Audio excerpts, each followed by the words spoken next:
The Independent Electoral Commission has once again partnered with social media companies Google, Meta and TikTok, a non-profit organization, Media Monitoring Africa, in order to try and prevent the spread of disinformation. IEC CEO Simon Mabolo joins us this morning. Good morning to you, Simon. Thank you for your time. Thank you. Talk us through the framework or how this particular partnership came about. Well, this intervention attempts to hopefully strike a judicious balance between the imperative to vindicate the freedom of expression of citizens, because in an open and democratic society such as ours, you need the free flow of information. You need citizens to express their views. But we're trying to balance that by creating an institutional mechanism where complaints can be lodged if there is disinformation, where the complaints can be evaluated by a panel of experts and a recommendation to be made to the Commission.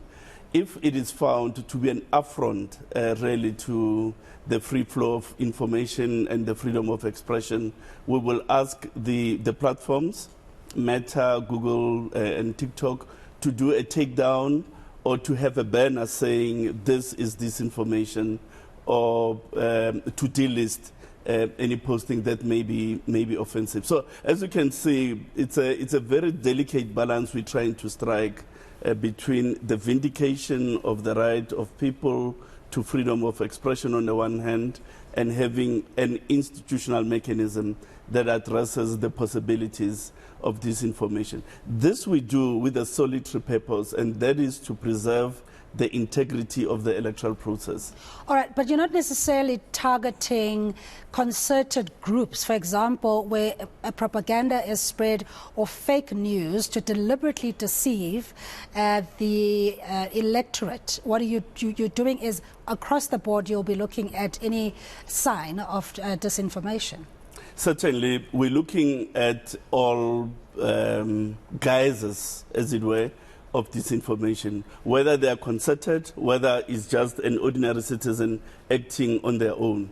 The critical test really is the post an intentional intervention to create harm? That's really the overriding consideration. It's wrong, it's harmful, and is intentional. All right, but it's not necessarily sentiment, whether that is legitimate or justified or not.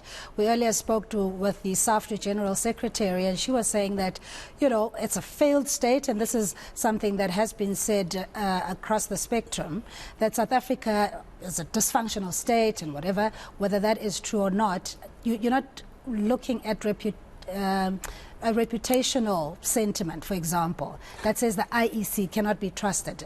Is that the kind of monitoring that you'll be doing? No, certainly citizens can express opinion about their perceptions of our state of democracy and the institutions of democracy. Not a problem. The problem arises when harm is intended. For instance, when we propagate the killing of members of a particular political party. When you say the voting station is closed, when in fact it's operational. When you say, in fact, ballot papers are stolen, when in fact it is not so. It is those things that posts that people make that are harming the free operations of an electoral process. That's what we are targeting on the one hand, as well as disinformation related to the campaigns that parties are going to be embarking upon. Yeah, but can you say with that contradiction that there hadn't been very serious concerns around ballot papers in previous elections that had been left strewn all over the place or unaccounted for? No, look, that's not the statement that we're making. There's been those incidents, but context is also important, because the ballot paper, once counted, and it must be securely stored. No issue about that.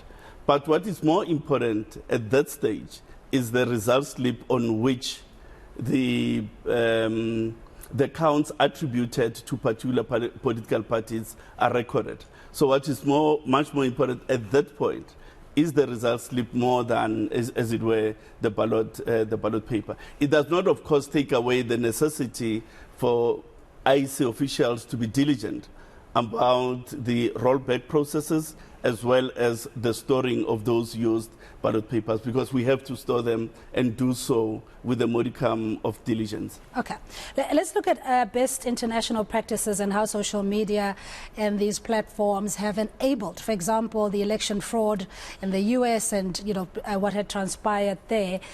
How is it going to then manifest in South Africa, primarily if these platforms will take over your marketing and communication strategy as the IEC? Well, we do think that social media is going to be a key campaign tool in these elections. A lot of parties are going to be using social media for their campaign. So previously in 1994 and years subsequent to that, campaigns were person to person at the rally, house to house type thing. And I think we will see a move to social media taking a center stage in the crafting of campaign strategies by political parties. That's one.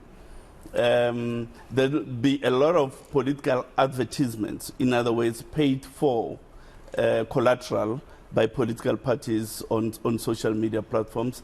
One of the things that the platforms themselves are doing in terms of their own internal policies is to advertise periodically how much advertising space parties have bought over a period, the value thereof, and the actual collateral that was placed on the social media. So we're beginning to see the opening up of transparency in relation to how parties are beginning to use social media for campaign purposes. All right, youth voter apathy. We've heard this before, where young people simply do not show up to the polls because, one, they don't feel that there is a government worthy of their vote, and secondly, that the options do not lend themselves to even, exercising the right to vote. Your view?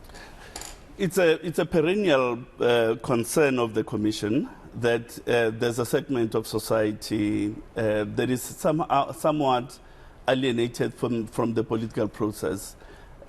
We are making interventions within our scope of responsibility, certainly. We are working in the schools in partnership with the Department of Basic Education. We are visiting all schools to mobilize young people, to register them, to have conversations about democracy education. We also are going to universities where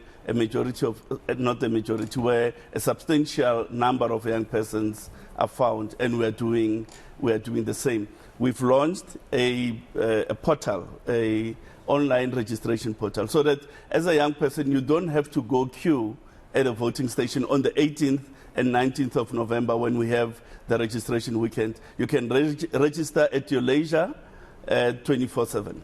All right, just very briefly, if you can, in 10 seconds, how much is this collaboration going to cost the taxpayer? Well, we're not putting any resources. This is a collaboration, it's a cooperation. We're using our own internal resources to staff that are already working within the Commission to do the work that they do. So we're not putting any money into the relationship. All right, got you. Thank you so much for your time indeed. That's the Independent Electoral Commission CEO, Simon Mabolo, talking about the collaboration with social media platforms, Meta, TikTok and Google as well, to inspire young people to participate in the election or voting process and also to deal with the issue of disinformation.